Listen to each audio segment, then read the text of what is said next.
Bienvenue dans cette nouvelle vidéo où on va voir ensemble comment gagner de l'argent quand on est étudiant, parce qu'aujourd'hui quand on regarde sur Google ou sur YouTube, c'est à peu près toujours les mêmes choses qui reviennent, c'est finalement faire de la garde d'enfants ou de chiens, éventuellement, c'est faire des inventaires, c'est faire de la mise en rayon, c'est faire la caisse, c'est voilà, ce genre de job en fait qui reviennent toujours, travailler chez McDo, Burger King, etc.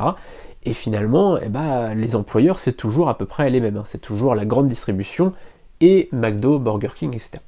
Donc là, on va sortir un petit peu de ça. On va parler de deux solutions qui sont totalement différentes de ce qu'on voit d'habitude. Mais attention, je tiens quand même à faire une petite mise en garde avant de commencer cette vidéo. C'est que cette vidéo, elle est intéressante surtout si aujourd'hui, vous avez déjà quand même des petits revenus. C'est-à-dire si vous n'avez pas besoin absolument d'avoir un certain salaire tous les mois. Par exemple, si aujourd'hui vous travaillez chez Carrefour, Leclerc sur de la mise en rayon, si vous travaillez un samedi après-midi par exemple, ou un samedi toute la journée, vous savez déjà à l'avance combien vous allez toucher. C'est-à-dire que vous faites un contrat de 7 heures par exemple, c'est de l'intérim imaginons, et bien vous savez que pour ces 7 heures, vous allez toucher 80, 85, 90 euros, et à la fin de la journée, vous savez que vous allez avoir ça. Si vous avez un contrat chez McDo, Quick, Burger King, etc., vous savez qu'à la fin de la semaine, vous avez fait tant d'heures, donc à la fin du mois, vous aurez tant de salaire. Donc ça, c'est important parce que vous pouvez du coup budgétiser combien vous allez toucher et donc faire finalement votre budget par rapport à votre loyer, par rapport à vos courses, etc. Là, c'est une autre solution que je vous propose, c'est un peu pour vos heures de creux, on va dire, c'est quand vous avez 1 ou 2 heures comme ça devant vous, imaginons que vous avez 2 heures de pause par exemple, ou vous n'avez pas encore trouvé de travail ou autre chose, ça peut être très intéressant à développer, et on va parler de ces sources de revenus aujourd'hui, donc dans cette vidéo. Le premier job étudiant, si je puis dire, c'est la vente de prestations de services. Il y a plusieurs plateformes comme Fiverr, ComeUp, Befreelancer.com.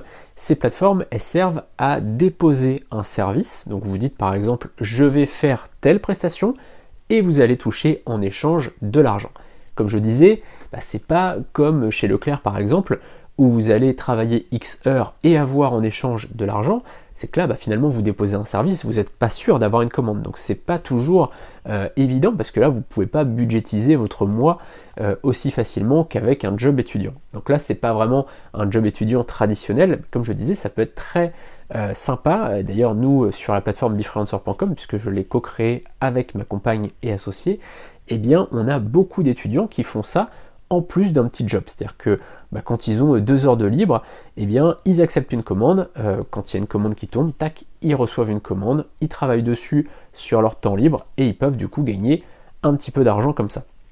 On a certaines personnes qui gagnent 500, 600 euros, 700 euros par mois comme ça, donc c'est plutôt intéressant, En plus quand vous êtes auto-entrepreneur, finalement vous avez très peu de charges, surtout au début, on en parlera dans une autre vidéo sur les aides sociales, sur les aides de cotisation sociale. Quand on débute, vous avez très peu de charges sociales, donc ça peut être vraiment intéressant si vous faites ça à côté de vos études et à côté d'un petit job. Finalement, si vous gagnez 300, 400, 500 jusqu'à 800 euros par exemple, ça peut être quand même un beau complément de revenu.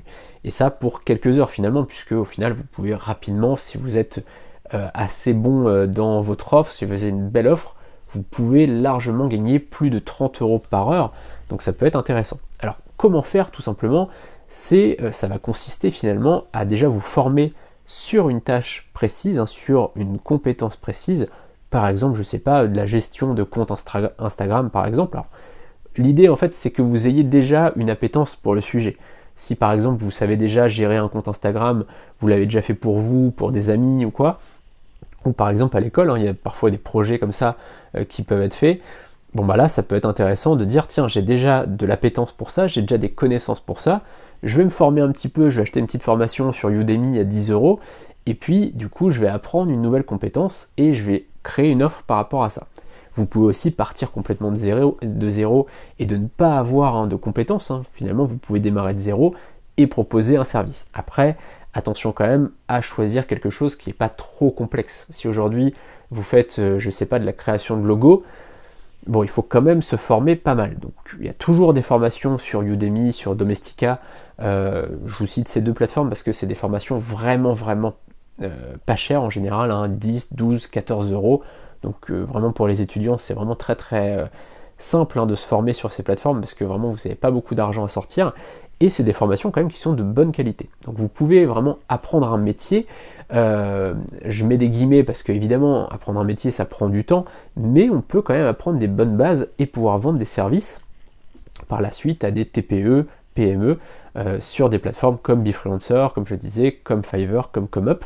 Et donc ça va vraiment vous permettre de faire des petites ventes comme ça. Donc ce que je vous conseille, c'est vraiment ça, c'est vraiment de vous former sur Udemy, Domestika, BeTeacher, des plateformes comme ça sur lesquelles vous allez pouvoir vous former pour pas trop cher, mais si possible dans des métiers que vous connaissez déjà. Par exemple, on a une vendeuse qui marche très bien, qui propose des services sur LinkedIn. Parce qu'en fait, elle connaît bien LinkedIn, elle s'en est déjà servie pour ses parents, je crois, elle m'avait dit, qui avait une entreprise, et du coup, elle s'en servait pour ses parents. Et donc, elle a proposé un service de publication de posts LinkedIn pour des entreprises. Et en fait, elle marche très très bien, et ça peut vraiment être une bonne idée. Alors, pas forcément celui-ci, mais vous pouvez gérer des réseaux sociaux, que ce soit Pinterest, Facebook, Twitter, enfin maintenant x.com, et donc vous avez vraiment un panel de choses à faire, de services à proposer. C'est vraiment vraiment intéressant. Allez sur ces plateformes que je vous ai dit, sur Udemy par exemple et Domestika, pour voir déjà des formations que vous pourriez faire et vous dire voilà, je me forme à fond sur une compétence et je propose 2-3 services qui pourront intéresser des entreprises. Et le deuxième job étudiant dont je voulais vous parler, eh bien, il est en lien avec le premier. C'est tout simplement faire de l'affiliation de services. Qu'est-ce que j'entends par ça? Eh bien, tout simplement, si vous n'avez pas le temps de faire vous-même des commandes, si vous n'avez pas le temps de vendre vos propres services, vous pouvez faire la promotion des services des autres. Sur Befreelancer notamment, nous avons un programme d'affiliation et vous pouvez donc promouvoir les services de quelqu'un d'autre. Imaginons, vous avez vu un service de refonte de site web. Vous voyez qu'il est bien noté, vous voyez que la personne a l'air sérieuse, elle a fait une bonne description de son service, et vous vous dites, eh bien tiens, je vais prendre le lien affilié, donc vous avez tout simplement un espace affilié où vous pouvez prendre le lien affilié, et vous allez contacter des entreprises qui ont un site qui devrait être refait un petit peu, qui devrait être un peu amélioré. Donc là, vous allez aller voir, par exemple, vous tapez électricien, vous allez trouver, vous pouvez aller sur une ville, électricien Bayonne par exemple, vous allez tomber sur tous les électriciens de Bayonne, vous allez regarder un petit peu les sites qui devraient être un petit peu refaits, refondus, améliorés, il y a des pages qui ne marchent pas, etc. Et vous allez contacter ces entreprises en disant voilà, je suis allé sur votre site, j'ai vu que telle page ne fonctionnait pas, j'ai vu que le logo s'affichait mal ou que telle image s'affichait mal, etc. Que diriez-vous d'une refonte de site web? Il y a ce service de cette personne qui est très sérieuse, vous pouvez aller voir, et là vous placez votre lien affilié. Et donc là vous allez toucher des commissions dessus, vous touchez tout simplement 20% à vie sur tous les achats de vos filleuls. Donc ça c'est très intéressant puisque si une personne passe par votre lien et achète, vous toucherez à vie 20% sur tous ces achats. Donc ça c'est sur Befreelancer, mais d'autres plateformes ont aussi des programmes d'affiliation. Et d'ailleurs, petit point bonus, sur Befreelancer, vous pouvez recruter des freelances ou des affiliés et toucher 5% de leur vente à vie. C'est-à-dire que si une personne s'inscrit en passant par votre lien, si elle vend ses services, vous toucherez 5% à vie sur toutes ses ventes, et si elle fait de l'affiliation, vous toucherez 5% à vie sur toutes ses ventes. Si elle vend ses propres services en affiliation, du coup, vous touchez 5% et 5%, donc 10%. Il faut bien comprendre qu'en fait, quand il y a une vente, on détecte qui est le vendeur, donc le vendeur touche 60%, qui est l'affilié touche 20%, et qui est le parrain du vendeur et le parrain de l'affilié. Et donc il touche 5% et 5%. Ça fait donc 60% pour le freelance, donc le vendeur, 20% pour l'affilié, 5% pour le recruteur du vendeur, 5% pour le recruteur de l'affilié, et donc au total ça fait 90% qui sont revenus pour toutes ces personnes-là, et nous en tant que plateforme on prend 10% pour faire fonctionner la plateforme. Voilà, c'est la fin de cette vidéo, n'hésitez pas à vous inscrire sur Befreelancer, c'est totalement gratuit, et à proposer vos services si vous le souhaitez, à faire la promotion de services si vous le souhaitez, ou bien, tout simplement à envoyer le lien à vos amis, ça leur permettra peut-être d'avoir une source de revenus supplémentaire, et à vous aussi. On se retrouve très bientôt pour une nouvelle vidéo, n'hésitez pas à vous abonner à la chaîne YouTube et à liker cette vidéo pour nous donner un petit peu de soutien, ça nous aide beaucoup au niveau du référencement de la vidéo. A très bientôt, salut!